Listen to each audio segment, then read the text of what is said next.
Let me make sure I get the chat room on here.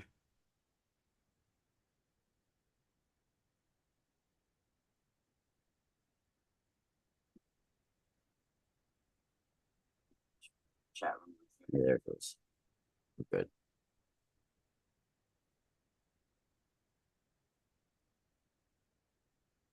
Welcome, everybody. We're live here on YouTube today with another episode of the Space Water Podcast. And we have special guest Brad Olsen to join us today.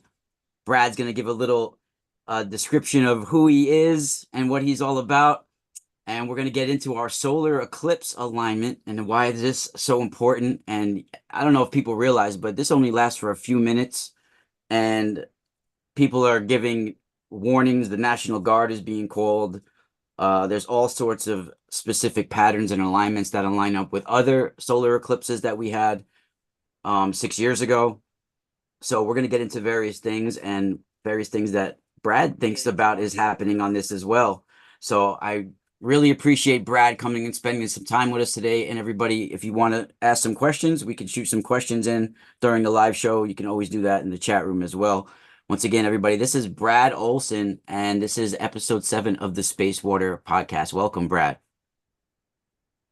Hey, Ra, thanks for having me on the Space Water Podcast. Been looking forward to having this conversation with you. We've been friends on Facebook, like you said, for a couple years, but now we get a chance to talk face to face. So, Yeah, a lot of great people honor and have privilege. Thanks for having me on. a lot of people have recommended that I get in touch with you over the years, that you were a real cool guy and you had a lot of interesting things to share. So I figured this was a cool time because I saw a lot of interesting things in your post that I heard other people talking about as well. And I had various intuitive things that came to me along with the last solar eclipse that we had. And I think once again, various things that possibly could be demonstrating from blue beam technologies that could might possibly be demonstrated on us and things like that. So can you first give a little bio of your history and what you're all about, some of the books that you've written and things like that before we get into it? Yeah, sure. I'm a Chicago native, graduated college, Illinois State University, late 80s, and couldn't wait to start traveling the world. So I painted houses in college and self-financed my first trip to Europe for 3 months, backpacking around, thought, wow, I'm so cool. I'm self-financing. I'm on the road for 3 months all on my own, just out of college. And then I met these Australians and Kiwis. They say, 3 months, mate. We've been on the road for 3 years. I said, well, how do you do that? They say, we work our way around the world. So I took that advice to heart. And a couple years later, I then moved to Japan and I taught English as a second language in Japan for 14 months. Had some private students as well and self-financed my next big trip around the world. And this time, including my period in Japan, was 3 years out of the country. And I'll tell you, Rod, that was among the most educational experience of my life, even more so than graduating with a double major from Illinois State University in 1988, because it was the College of Hard Knocks, and it gave me a great perspective on how the other half lives. And uh, what is it? 60% of the world's population lives on $2 a day. So when you see how people can get by on such small income, and many are multi-generational in the same home, the grandparents live with the kids, live with their kids, and they're happy. They invite you in for tea, and it's not a money hustle. It's just they want to meet this interesting looking foreign person. So that was an incredible eye-opening experience. Plus, getting the opportunity to travel to and explore and really become influenced by these many sacred places around the world. And that was one of the themes of my travel guidebook. So I started out as a travel guidebook author and journalist. Still do some travel stuff. I was just in the country of Laos in January and went out to the Plain of Jars for the first time. So now I like to go to megalithic sites and look at all the great mysteries of the world. And these are what I call esoteric subjects that esoteric means knowledge available to a select few only. And I've always thought that everything should be open, that we should be in a age of transparency. So as a collector of interesting information, I put together this 3-book series: Modern Esoteric, Future Esoteric, and Beyond Esoteric, and pivoted into this new role from a travel writer. And so these esoteric guides are what have gotten me invited to speak at a lot of conferences around the country too, and I really enjoy that, and speak at a dozen or so conferences a year, including my next one coming up out in the path of the eclipse at the Team Light Festival out in Bastrop, Texas. I'll be there. Well, from April 3rd, I'm going to meet a friend and we're going to tour around that part of Eastern Texas, and then going into the festival for a couple days. So hoping nothing catastrophic is going to happen. But boy, there are just so many coincidences and weird stuff coming up with this eclipse. And I know we're going to talk about it. But yeah, I'm looking forward to it. I think it should be fine. And Yeah. I've tried quite a bit. And I was at the last eclipse too, and that was quite an experience. Yeah. Yeah, before we even get in, thank you for sharing that with us. Before we even get into that, I'm interested that you mentioned the plane of jars. It's funny how a lot of these ancient megalithic sites seem to be focused on during war. I mean, we were bombing there in the Vietnam War for like a long period of time, right? Yeah, for 9 years. Is This there was shells still on is there like active shells like still around and like almost like landmines? Yes, they are. They're called unexploded ordnances, or UXOs. Whoa. And I went to 2 museums that had displays of UXOs, not only at the museum at the Plane of Jars, and there are big potholes. The whole area is pockmarked with bomb crater holes from the B-52 bombers that were hitting this particular area because it was part of the Ho Chi Minh Trail. Turns out Laos, during this bombing campaign from 1964 to 1973, for 9 years, this was called the Secret War in Laos, because Whoa, Congress didn't nine know about it. years. Yeah, it Damn. was not declared, and the public didn't even know about it until 1970. And by that time, it had been one of the most bombed areas of the world. And there are, to answer your question, still unexploded ordnances in the museums, the UXO museums I visited. Said that every 2 weeks, a child or a farmer tilling his land ignites one of these unexploded ordinances, and these are Wow. killed. Yeah, to this day, it's still an issue. So did you have to have like a special guide to bring you along the plane? So the place I went to is now a UNESCO World Heritage Site, and it's called Site One around this town called Phone Savin. But there are other sites all over the place because tourists go there, and especially because this is now a UNESCO World Heritage Site. They have done all the debombing, and they've cleaned it up. So I didn't need a guide. It was just a self-guided tour across one of the biggest areas they call Site One, um, at the museum site. But boy, there's still a lot of scars of war, including the trench warfare that took place at that site during the first Indochina War. That's how they refer to the War of Independence and the independence from France, because these countries, Laos, Cambodia, and Vietnam, were all part of French Indochina. So when France got their ass handed to them, they pulled out. The Civil War was continuing against the royal families and the moneyed elites in these countries, against the rebels. And then, of course, the US stepped in 64 and picked up the mantle. They ostensibly in South Vietnam, but the war extended into Cambodia and Laos, mainly in the capacity of a bombing campaign. And a lot of those bombers that hit northern Laos, where the Plain of Jars is, came out of Thailand at Udon Thani Air Base. And Thailand has famously always taken the side of who they thought was going to be the winner. But then when, in this case, the US pulled out, then they flipped sides again. But Siam, as it was formerly known, Thailand, has never been occupied and taken over by a foreign or colonial government. So that's why they still have the King of Thailand.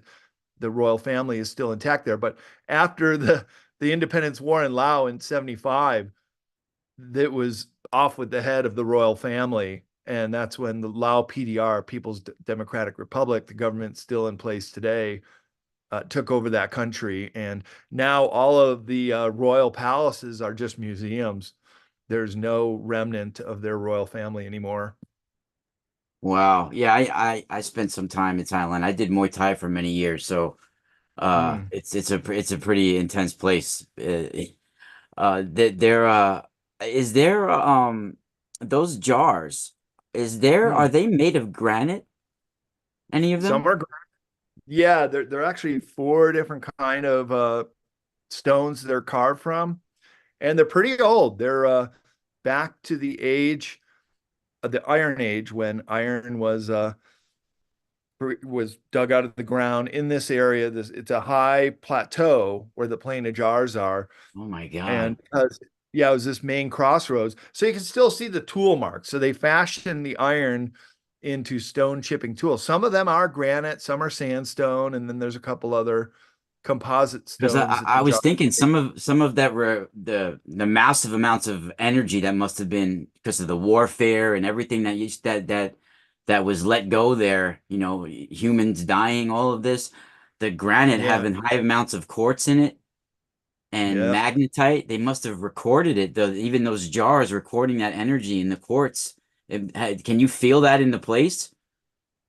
Oh, you can. There's definitely a power of place that you feel there. And I spent a half a day examining the jars, and just, I like to find a quiet corner somewhere and just kind of meditate and see what comes into my mind. And yeah, it's a giant necropolis. So hundreds of bodies are buried there. And so archaeologists all the way back to the French colonial days have examined the area, and paradoxically found very neatly stacked human bone remains surrounding the jars. So the first archaeologist, named Kolani, she proposed that they were used for secondary burial purposes. So an intact corpse would be put in the jar, and they would just let it decompose to the point where they could just pull out the bones Whoa. and neatly, yeah, neatly bury them, kind of like a uh, a mausoleum for a family. And then multi generations were buried around each one of the jars. Of course, during the bombing campaign and the Indochina wars, many were blown up, or they were used even for defensive purposes. Soldiers would be in them. So actually, soldiers died and were just buried on the spot, giving the plain of jars even yet another Another form of layer. necropolis. Yeah, Yeah. another layer to it. Yeah, that's intense. Do you think that these because I mean, wow, even Golan Heights we bombed. Thinking about it, that's another area where there's a lot of megalithic stone circles and megalithic sites that are connected to King Og and all of this from you know the giants from the Bible and everything. So I wonder Yeah. if that's we specifically pick wars and military campaigns in these areas for specific reasons. You know. Yeah, that's a good point, Ra. And I was going to say that even in the museum, which is typically very conservative on what they're going to post for public display, it says that the legend of the jars was that they were created by giants and used as drinking cups. And that's There interesting. you go. There you go. Yeah, because around the world, I found wherever there's a mysterious megalithic site where it's kind of, the question is, how did they move these blocks? Which it also says in the museum there in Laos, it's still a big mystery. How did they move these multi-ton blocks from the quarry to the jar site? And it's anyone's guess how they did it. Same with megalithic sites around the world. And then here's the correlation. Oftentimes you find either giants are buried right there at the site as well, or there's this legend that persists down the generational lines that they were all created by giants. Yeah, now forgive me if I'm wrong, because I'm not sure about my history in the Vietnam War too much, but wasn't there like a secret thing about us being in Laos all together for a while? Right, right, Yeah, right. yeah, yeah. Like It's we called the so we Secret had War like of secret Laos. campaigns in Laos for as Oh well. yeah. CIA was very active, and they were propping up the royal family. These are the old money of these Southeast Asian nations that were formerly allied with the French, and they would do very well. But the mass amount of people were certainly against it, and they rose up as the rebels in this case. Um, but the CIA had a secret airstrip we went and saw in Vung Vang, which Wow. was on the side of the royal family side. So the CIA was doing a lot of skullduggery during the time too, as well as mind control programs to try to trick the rebels into laying down their arms or siding with the royal family factions. But it didn't work. And just like trying to bomb the Ho Chi Minh Trail, which went through northern Laos, central Laos, all the way to southern Laos in Cambodia, they bombed the crap out of it, but could never shut it down. Not for more than 3 or 4 days. And then the workers would come out and just shovel in the big craters, and they would be transporting goods once again. And this is the real reason why America lost in Vietnam, is because they could not shut down that supply chain. That's incredible. Yeah, that's incredible. Yeah, someone said in the chat room, Laos the most vulnerable and the most bombed. It is. Yep. And it's really such a shame because they're such friendly people. And here I am, an American, coming over there, and it's my second time visiting. And I find them to be the friendliest people that I've experienced in that area. And it just is this feeling of guilt and what have we done to these people? And so an example is during the Vietnam War, there were rules of engagement. One of those was you cannot bomb within a quarter kilometer of a school or a Buddhist temple. And so our pilots had to abide by those rules of engagement. But in the secret war in Laos, because nobody knew about it and because all bets were off, they could just bomb anything. And they did. And they really destroyed quite a few very ancient cities too. If only they were aligned with the royal family, like the Luang Prabang, which is also a World Heritage City, didn't get bombed into smithereens, and thus it was preserved. So, kind of a quirk in history. Whoever had a royal family was spared the bombing, but in the area that I was in, the old royal capital was bombed so bad they had to move it, and it's now the modern city of Phon Savan. That's incredible, man. That's incredible. That's amazing that you've traveled to all these places and got to experience the energy of them.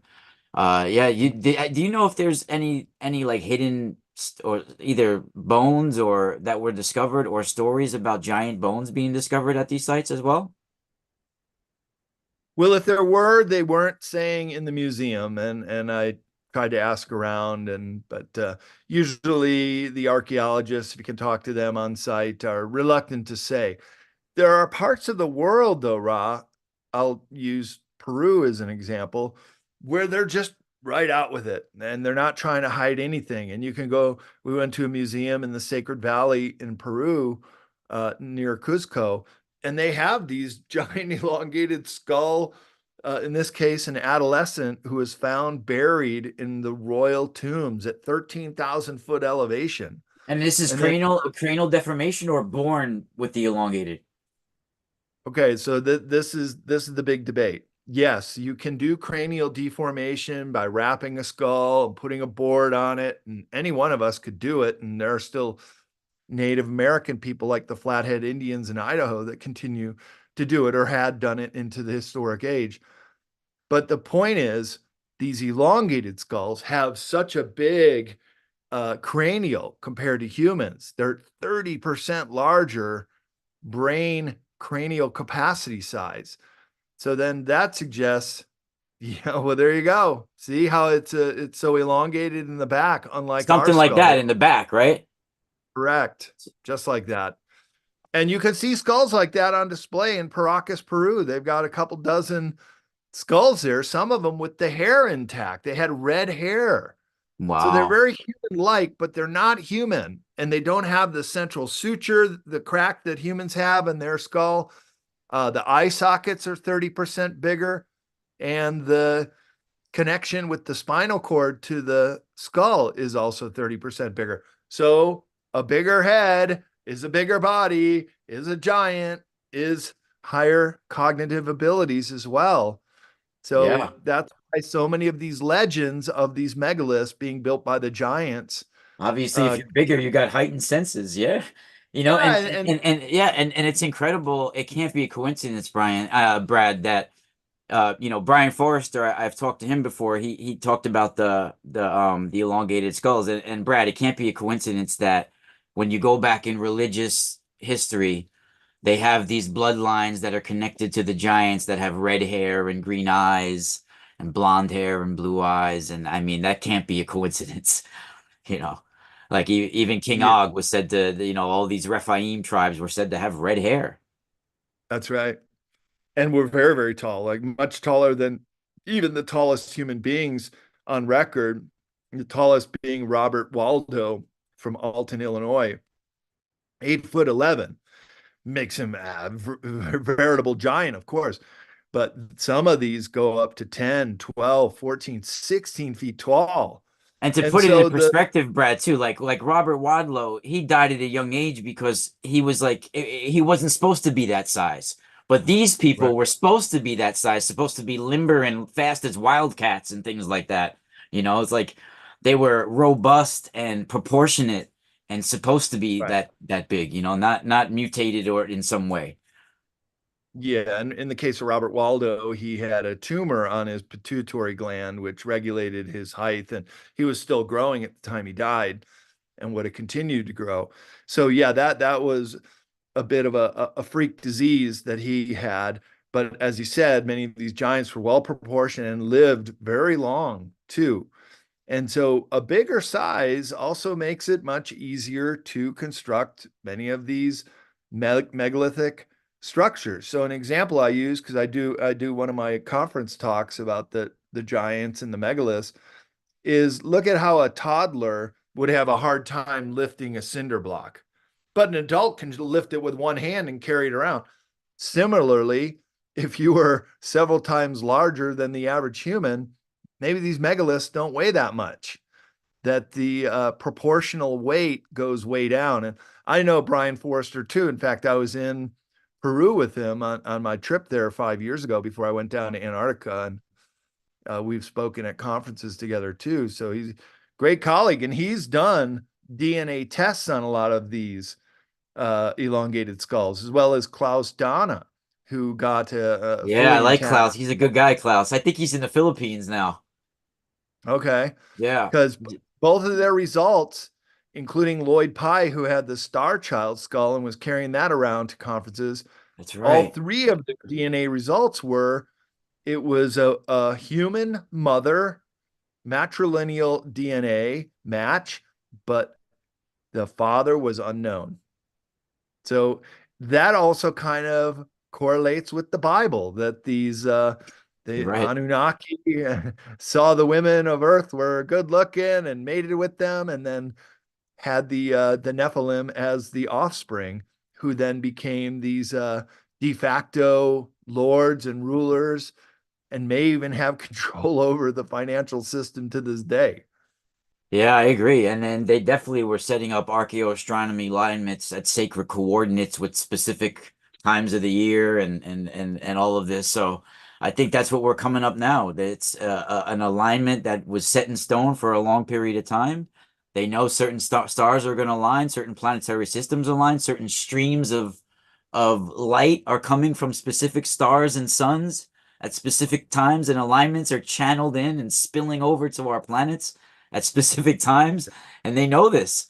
I mean, and this spring, Brad, it's interesting because right here in New York City, over the Statue of Liberty a couple of weeks ago, right before the equinox, the full moon was sitting on top of the torch of the Statue of Liberty, like the blood moon. Oh, I have the cool. picture of it. I can show you.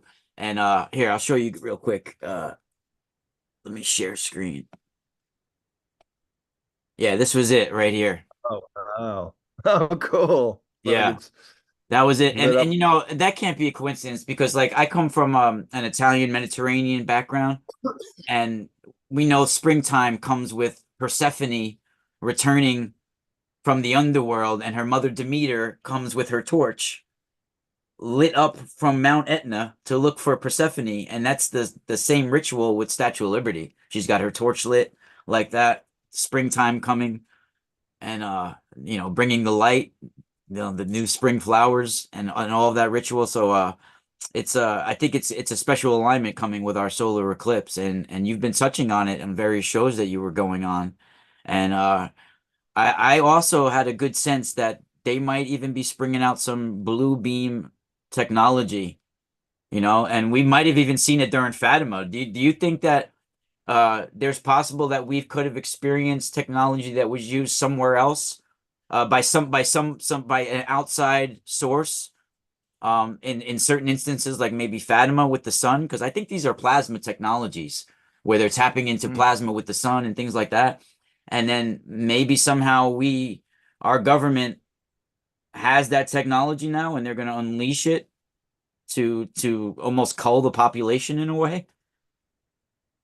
Yeah, or scare us into submission so we go along with the New World Order agenda. That's exactly what Werner von Braun, one of the paperclip Nazis that came over to start up NASA, he had a second career in the US and had a change of heart as he was dying in the 1970s. And he told his assistant, Carol Rosen, that the last card they would play would be that they would do this Project Bluebeam operation. There's also another CIA whistleblower some years ago that also said the same thing. So I was commenting on an Eclipse post, and Lindy Tucker replied, "It would be a great time for the US military to unload their holographic 3D cold plasma technology into the clouds above and put Jesus or the aliens in the skies. Throw in a little EMP for effect, What? and even fly in some highly developed discs loaded with Buck Rogers beam weapons, and we'll have ourselves a real party." They That's have this great. plan. They have this plan called Operation Firesign, which is one of the programs under Operation Bluebeam. And I described the whole operation in my book, Beyond Esoteric, all the steps that need to be taken, and how Werner von Braun said one of the first wars would be this war on terror where you never really have an enemy and you never really can win because you don't really know who you're fighting. And now we're coming into this age where everything seems to make sense with this full solar eclipse coming here just in a matter of days, really a week and a half from now. And it's interesting that there's all sorts of gematria and numbers involved. So the upcoming total solar eclipse on April 8th, 2024 is 6 years, 6 months, 6 weeks, and 6 days after the last total eclipse over the US in 2017. So if you look also at the way that the eclipse lines cross each other, the last two and then the last three, this is the alpha to the omega. So in Hebrew, the alpha and the omega as the tav create those exact letters.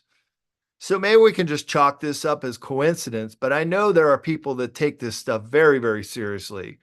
And to them, this is the cat's meow. This is everything they've been waiting for. So if they were going to spring some kind of false flag, they love to do it on these auspicious dates. And April 8th would be that big date to do it. Yeah, I agree. That's some incredible alignments you got there. I mean, and the geometry and everything. And with the blue beam technology, if it is some sort of cold plasma technology or technology that has to do with even the sun, I mean, and they're tapping into energies like that to deceive us.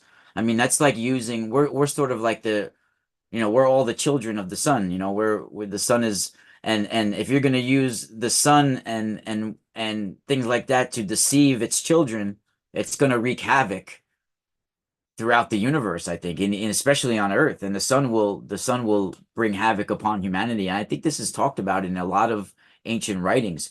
I don't know if you're familiar with one of the writings from ancient Egypt called The Destruction of Humanity, where the people of Earth are talking badly about Ra, and then Ra sends the eye of Ra in the form of Hathor or Sekhmet, and Sekhmet starts destroying humanity, and Hmm. until she goes to sleep at night, which I think is the sun resting at night, and I think it was maybe a coronal mass ejection or some sort of solar flare or plasma event, and the universe will wreak havoc on us back. The sun will bring havoc back if we start using that weapon against us. And the government, I don't think they know what they're messing with if they're going to bring something like that on the planet.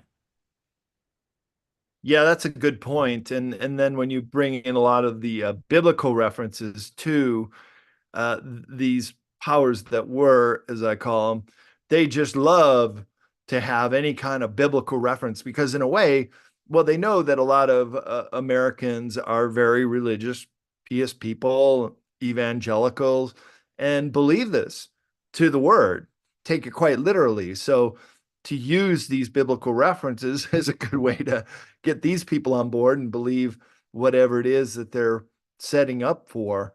It's almost like they So use it as a script, right? correct. Yeah, it becomes a script. So maybe it's just a coincidence, but this eclipse on April 8th passes over 7 US cities and one Canadian town with the name of Nineveh, which means repent in the Bible.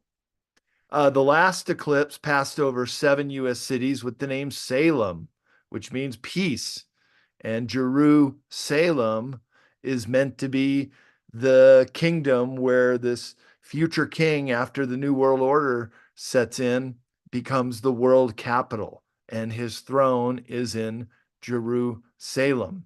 So again, they just love these tie-ins, these connections. Also on April 8th, you have all of the major planets are in a perfect alignment with the 2024 solar eclipse, along with the Pleiades and a comet, which could be visible. I think you might have heard of the so-called Devil's Comet that's going to be visible on that day. It returns for the first time in 71 years. And I'll just read you what astronomy.com wrote about it. They say the last time Comet Pons Brooks, the Devil Comet, passed the peripheron, the closest point to the sun in its orbit was 1954. The next will be the next year on April 21st, 2024. That's just 2 weeks after the April 8th total solar eclipse. We just had a lunar eclipse. I didn't even know this, but every solar eclipse has on the 2 weeks before or 2 weeks after a full lunar eclipse. We just had it on the 25th of March. And so now we know that the comet Pons Brooks will be in the sky near the sun during totality. It's likely to be bright enough to be picked up with binoculars, and if it outbursts again, perhaps even visible to the naked eye in the daytime twilight, brought on as the moon covers the sun. So yeah, here are the eclipse lines, and this is the alpha to the omega in the Hebrew Taw. So there's the eclipse line from 2017 went across from Salem, Oregon. I think there was a Salem, South Carolina. And now you have the total eclipse of April 8th, 2024 in the middle there. That crosses over 9 towns called Nineveh, including one town in southern Indiana called Repent. It's the only town in America with that name, Repent. So this is enough to get a lot of religious people concerned, or non-religious people to think, hey, they're going to try to pull some stuff here. There you go. And Salem is also on this path line too. Look at them all. Salem on 2017, Salem in 2024. Um, and this one doesn't even list the Nineveh along the 2024 route. But boy, you could get a lot of people really concerned with all the different astronomical and alignments with the path. And then you've got this Devil's Comet. Just when you thought it couldn't get any weirder, here comes the Devil Comet, a rare and massive comet with a devilish nickname, set to pass the Earth for the first time in 71 years and may be visible during the highly anticipated April 8th total solar eclipse, also according to NASA. So, I mean, this stuff is all in the pipeline here, Ra. And I mean, coincidences, I'm not really thinking there are coincidences, but here they are. And one that really concerns me, because I grew up in Illinois, as I said in the setup piece, and I remember as a kid there had been stories and reports of earthquakes in the Midwest. A lot of people don't know that one of the biggest fault lines in America, it's called the New Madrid fault line, and that X of the two eclipses goes right over the New Madrid fault zone. And it's also interesting that the Chinese spy balloon followed the path of the 2017 eclipse. So when you have the last solar eclipse followed the path of the crack Wow. from Montana to Florida, yeah, and now you got a That's cicada locust plague is also centered in the area around the same time as all these things that come out of the Bible that people would believe are an act of God. But what I'm saying is they're probably an act of man, and that is a full solar eclipse is the most benign natural experience event you could witness. Nothing happens. It just the sun gets blotted out and the temperature drops 10 or 15 degrees. You can see the stars in the sky, but all around the horizon, it's still light out. It's still like sunrise everywhere else. now So it's why do you think for something that lasts a couple of minutes, like you say, it's not that big of an event and it's only lasts a few minutes. Why would there be National Guard calls and people have to they're telling everybody get gas, get extra gas, get extra water. I mean, it lasts 3 minutes. What are we talking about? 4 minutes, 28 seconds. Yeah. Yeah, they didn't do this with the last solar eclipse, but boy, I'll tell you, they're warning people to be prepared, to have extra food, to have their cars and all their generators stocked up with gas, and they're calling out the National Guard. Last I heard, it was 4 states are planning to have the National Guard posted. Now, a lot of people could say, well, there's going to be big traffic jams, and there will be. But I don't know if you need the National Guard to Yeah, I could monitor see about the traffic. traffic jams. Yeah, I get that. I mean, Uh, so what do you think? Are you gonna have you're gonna be at your special location with your glasses on, or are you gonna be indoors with the water and then your shelter underground? no, I'm going to be speaking at the Team Light Festival That's in right. You Boston. said that at the beginning. That's right. That's right. Yeah. So So explain this I'm festival. Yeah, it's great. It's a bunch of speakers. Tony Rodriguez will be there, and myself are the headliners, plus a lot of DJs and a sound system, which is great. Oh yeah, you know That's what? I think Tony goes on celebrate. my buddy's show, Typical Skeptic podcast. My buddy Robert. Oh yeah, I think he I've goes been on on that that show. Yeah, before. yeah. I go on Great. that show a lot. He's a good friend. He's one of my really good friends, Robert. Yeah, he's a great host too. I've been on that show a few times. Yeah, he's Tell a him I good said guy. hello. Yeah, I will. So Yeah, I it's mean, coming I down. felt some very interesting energies with the August 2017, and this is another great American eclipse. They're calling it, right? Yeah, that's right. Yeah, And I was then up in Idaho with my dad and uncle and another radio show host, Ryan Gable from the Secret Teachings. And it was mind blowing. It was so cool. And that's when I realized this is one of the most benign natural events you can see.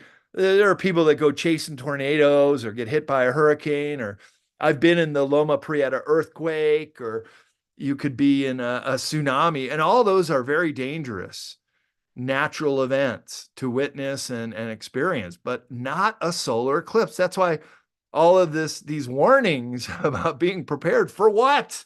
It's almost like they have something planned, Ra. yeah, yeah, and you know, I had a weird dream right before last 2017 eclipse. I had this weird dream where the whole planet, like the lights were out. I don't know if it was the whole planet, but the during the dream, it was like all the lights went out, and there were this group of people, like we were all on a bus, and then this beam of light came from the sky, and it was a flash, and in that flash I could see outside the bus there were all these like lion type beings, and it felt like it was like a holographic technology type thing. And I maybe they are going to do something like that. It's possible. I Part of me is saying it's going to just be another normal event. Nothing's going to happen. But then part of me is saying that what's been transpiring the last few years and even the last few months, that it seems like something's culminating and coming to a Yeah, head. I think we're all feeling there's something really big on the horizon, which will make even 9/11 look like a small event, that it's going to be big. And just also keep in mind, not an active God, but an active man. And another active man could be an EMP attack. We have a very antiquated grid in this country, and Russia has EMP weapons. So does China. So do several of our perceived enemies that could hit the center of this country with an electromagnetic pulse that would just take the grid down. There's an old saying that goes back to the French Revolution, that total societal chaos is only 8 meals away. And when I was in the Loma Prieta earthquake, I couldn't believe, this is the one in California in 1989. Within hours, all the supermarket shelves were bare. People just went into panic buying mode. And if they couldn't get into a supermarket or a convenience store, they'd break the door down and strip everything out of there. So either they pay or they get it for free from looting. But people panic, and if the power It's goes down for any prolonged it's period of so time, crazy how fast society can collapse. It's so fucking crazy how fast everything could collapse. Just in a few hours, things can just, oh my it God. could. And just keep in mind that if the electricity goes out, some of the biggest companies, all the internet companies from Amazon to Google to Facebook, as well as all the cryptos, would not be accessible. It would tank the economy when the power does go back on, because people would lose faith. Hey, why am I holding all these shares? Oh, good And point. for however many days or a week, the power went down. They didn't do me any good. I couldn't access my cryptos. And that could also exacerbate the problem and then collapse a lot of these institutions as well as the crypto markets. So intuitively, what are you feeling about Yeah, I the think there is a big event on the horizon.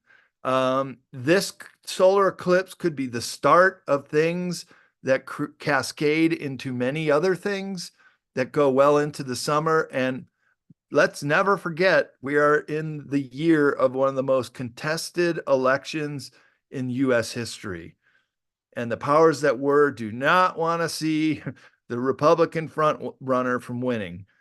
And so I think they will do everything in their power to continue to bring this country to its knees, just like what happened with the bridge in Baltimore. If you look at some of the video Yeah, footage, I'm glad you brought it's that up. it's not what it appears to be. It's not what the mainstream media is telling us, but isn't that pretty common that we always get two sides of the story and we're not hearing the alternative side where, oh, there's fire and explosions going off when that bridge comes out. How's that possible if it's just steel girders collapsing? Shouldn't be any fire or Yeah. explosives at all. But I'm yet waiting to there see were. someone sell the Mothman. Yeah, that too. But this bridge is really particularly very vulnerable kink in the whole infrastructure, because that is the connection over the river on the I-94 corridor. It's a very, very instrumental connection, but not only for road traffic, but the way it collapsed, it completely blocked the port of Baltimore. So now they're saying not just weeks or months, but years of supply chain disruption to the entire East Coast. And that's Come always has on, a what are ripple the effect. odds? What are the Yeah, odds that it was collapsed that way? right. What are the odds? Man, And once again, do you believe in coincidences all the time? no. Or some of these, not an act of God, but an act of man. And yeah, the story's not really lining up with what you can see if you look at it with uncritical eyes on that video. Yeah, well, I lost a lot of faith in humanity when I saw those buildings fall into their footprints in 2001. Yeah, that was really for me the real tipping point too, that we're dealing with a government within the government, as Bill Clinton described it, and he had no control over it. That this country has a deep state. There is a greater agenda at hand, and look, still the narrative of 19 box cutters is still all we hear, if anything, on 9/11 anniversary. And Ridiculous. it's like, are you kidding me? I don't know anybody that believes the official narrative. Yet they have a museum at Ground Zero that would tell you that exact story. So the government never admits its mistakes. It will never admit that they were part of the JFK assassination, which, by the way, if you look at the true definition of a coup d'etat, the Kennedy assassination was a coup d'etat in this country. And the official definition is any government preceding it, after it, is illegitimate. So our entire lifetimes, Ra, anybody under 60 years old has been living their entire life in an illegitimate government. That's why this deep state is able to do what they Hmm. can do, because everything is fake. Everything is illegitimate in this corporate fiction world It in which we really live. is. And I get It's into the whole corporate fiction and beyond esoteric in the neo-fascist chapter. And people really have to understand that they're a straw man, that they have this alternative identity within the corporation. And every time you do a transaction, and why do you think your name is in all caps from your birth certificate to your driver's license? Anytime you appear in court, all caps is your straw man figure and number, and your social security number is your corporate number. We're bought and paid on the Dun and Bradstreet trades, each one an individual American citizen on the stock market. So that's all we are to them. We're just chattel. And if there's if people happen to die during their false flags, that's collateral damage. They don't care. It just comes with the territory, because there is a battle right now for the control of planet Earth. And the one thing that is slowing things up is people becoming aware. And that's a very, very big negative to the globalists. Right when the internet came out in the late 90s, one of the Rockefellers came out and said, we should have never allowed the internet to be free.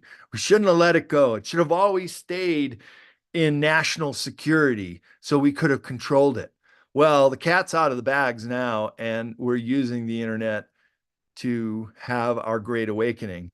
And this is really the most momentous time for human freedom on this planet.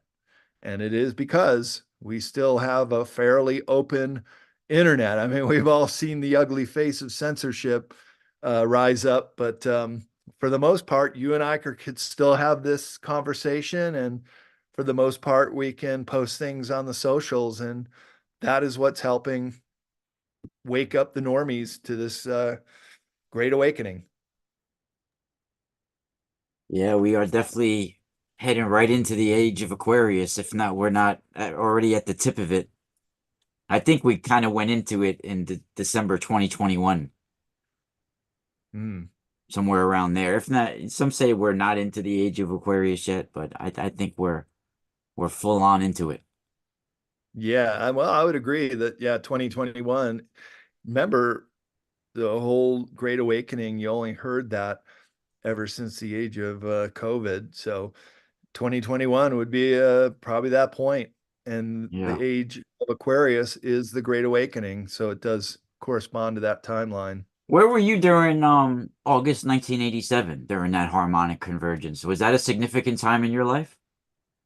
It was. I was still in college, so I wasn't able to go out to it, but I've read Jose Arguello's books, and I really think he was a master and a great teacher.